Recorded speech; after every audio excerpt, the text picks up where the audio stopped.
Illegal fishing merupakan suatu tindakan ilegal di mana suatu kelompok atau individu melakukan kegiatan perikanan yang ilegal di suatu wilayah yang bukan jurisdiksinya.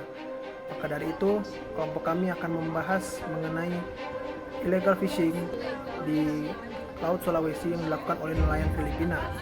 Adapun topik-topik yang akan kami angkat meliputi dampak serta faktor, regulasi terkait isu, penegakan hukum, dan konvensi maritimnya. Ikuti video ini.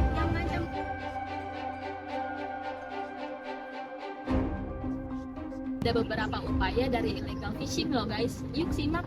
Penyebab terjadinya kegiatan illegal fishing di perairan Indonesia, khususnya di Laut Sulawesi, antara lain seperti terbatasnya sarana dan prasarana pengawasan, terbatasnya dana untuk operasional pengawasan, terbatasnya tenaga polisi perikanan dan penyidik pegawai negeri sipil atau PPNS, masih terbatasnya kemampuan nelayan Indonesia dalam memanfaatkan potensi perikanan di perairan Indonesia, terutama ZEE atau zona ekonomi eksklusif. Oleh karena luasnya wilayah dan jauhnya letak pengadilan perikanan dengan tempat terjadinya tindak pidana, illegal fishing juga menjadi salah satu faktor dari penyebab-penyebab meningkatnya illegal fishing. If you can understand, we are talking about an industry with 10 billion euros a year. Dampak dari illegal fishing seperti berkurangnya penerimaan negara bukan pajak atau PNBP, hilangnya devisa negara seperti berkurangnya peluang nilai tambah dari industri pengolahan dalam negeri, berkurangnya peluang kerja bagi nelayan lokal, menyebabkan nelayan lokal kalah bersaing, sehingga mata pencaharian mereka berkurang. Ancaman terhadap kelestarian sumber daya ikan karena hasil tangkapan tidak terdeteksi, baik jenis, ukuran, maupun jumlahnya. Dan yang terakhir, merusak ekosistem dan sumber daya hayati laut karena penggunaan alat tangkap dan bahan yang berbahaya dan tidak ramah lingkungan. Illegal fishing ini diduga melanggar tentang regulasi keamanan maritim Indonesia, yaitu pada pasal 92 Undang-Undang Republik Indonesia Nomor 31 Tahun 2004 tentang perikanan.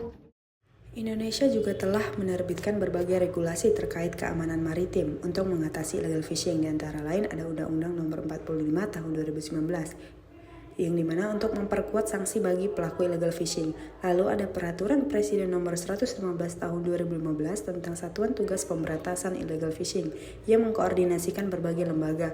Lalu ada Peraturan Menteri Kelautan dan Perikanan Nomor 37 Tahun 2017 mengenai standar operasional prosedur penegakan hukum terhadap illegal fishing. Lalu ada Peraturan Presiden Nomor 43 Tahun 2016 yang meratifikasi Port State Mission Agreement untuk mencegah kapal pelaku illegal fishing memasuki pelabuhan Indonesia. Indonesia juga telah meratifikasi UNCLOS 1982 melalui Undang-Undang Nomor 17 Tahun 1985 yang mengakui semua ketentuan dalam konvensi tersebut sebagai hukum laut Indonesia.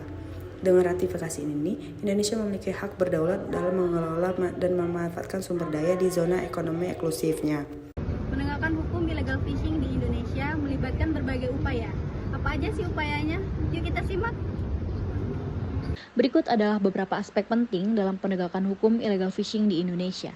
Yang pertama, pembentukan Satuan Tugas atau Satgas Penegakan Hukum. Pemerintah Indonesia telah membentuk Satuan Tugas Penegakan Hukum untuk memberantas penangkapan ikan secara ilegal. Satgas ini bertugas melakukan penyidikan dan pengawasan perikanan untuk melindungi wilayah perairan Indonesia. Yang kedua, kurangnya koordinasi dan sanksi yang tegas. Salah satu hambatan dalam penegakan hukum illegal fishing adalah kurangnya koordinasi antara aparat penegak hukum. Hal ini dapat menyebabkan tumpang tindih kewenangan dan kebijakan masing-masing instansi, serta rendahnya kesadaran hukum masyarakat. Yang ketiga, penerapan hukum positif Indonesia. Pemerintah Indonesia melalui Direktorat Jenderal Pengawasan Sumber Daya Kelautan dan Perikanan telah melakukan penyidikan terhadap kapal asing yang melakukan illegal fishing. Yang keempat, kebijakan pemerintah Indonesia. Pemerintah Indonesia telah mengambil kebijakan yang ketat untuk menghentikan praktik illegal fishing. Yang kelima, hukuman dan sanksi. Indonesia telah menerapkan hukuman dan sanksi yang sesuai dengan ketentuan hukum internasional dan nasional. Illegal fishing diatur dalam beberapa konvensi internasional yang mencakup aspek hukum laut dan juga kejahatan internasional.